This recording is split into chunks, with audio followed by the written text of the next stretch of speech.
এক গ্রামে মা ও ছেলে বসবাস করত। ছেলেটি তার মায়ের কোনো কথাই শুনত না। একদিন মাটি তার ছেলেকে ঘুম থেকে ডেকে তুলল।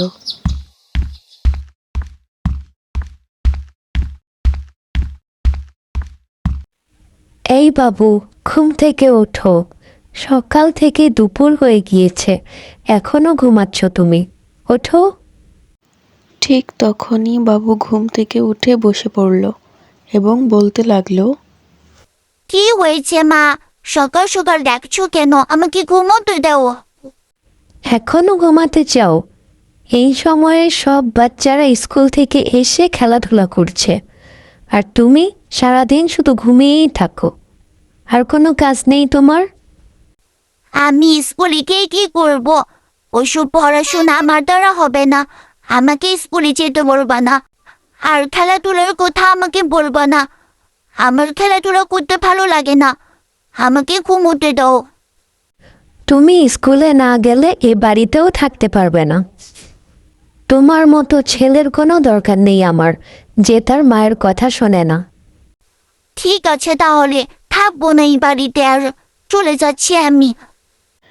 এটা বলেই বাবু সেখান থেকে রেগেমেগে চলে যায়।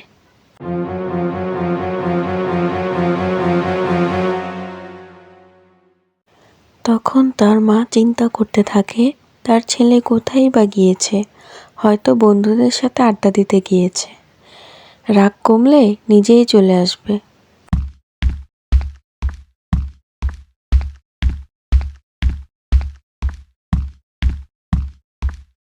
আর কখনোই যাব না সেই বাড়িতে। কি মনে করে তারা আমাকে দিয়ে চাইলেই পড়াশোনা করিয়ে নিতে পারবে? কখনোই না। এরপর বাবু হাঁটতে হাঁটতে অচেনা এক জঙ্গলে পৌঁছে যায়।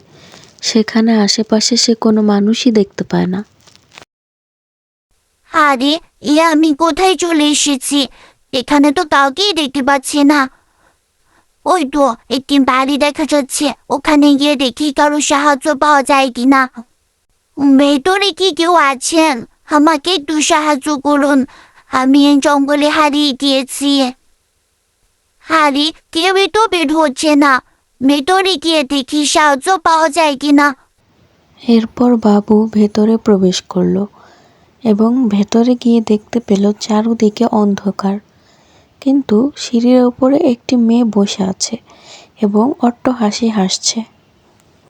অন্যদিকে রাত হয়ে যাবার পরেও বাবু এখনো বাসায় ফিরেনি দেখে তার মা অনেক কান্নাকাটি শুরু করে এবং নিজেই বলতে থাকে কেন সে বাবুকে বের হয়ে যেতে বলল। এই মেয়েকে তুমি এই অন্ধকারে একা একা বসে বসে হাসছো কেন?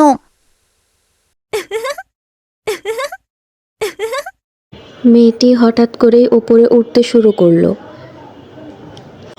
এরপর সে ওপর থেকে শাকচুন্নি রূপে ফিরে এলো এবং বাবুকে বলতে লাগলো, অনেকদিন পরে কোনো কচি ছেলের রক্ত খেতে পারবো।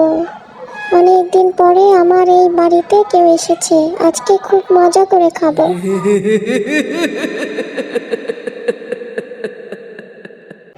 বাবু তো শাকচুন্নির কথা শুনে রীতিমতো কাঁপতে শুরু করে এবং সেখান থেকে পালিয়ে যেতে চায়।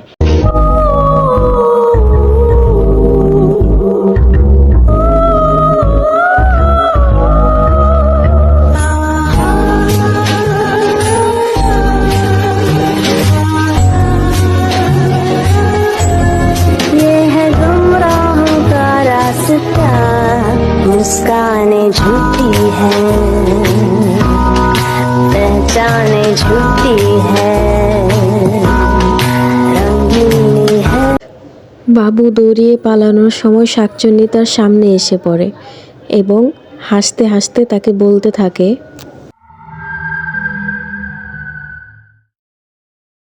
যেসব বাচ্চারা তাদের মা বাবার কথা শোনে না, তাদের কাউকে বাঁচিয়ে রাখবো না, সবাইকে শেষ করে ফেলবো। এটা বলেই শাকচুন্নি বাবুকে ধরতে আসে।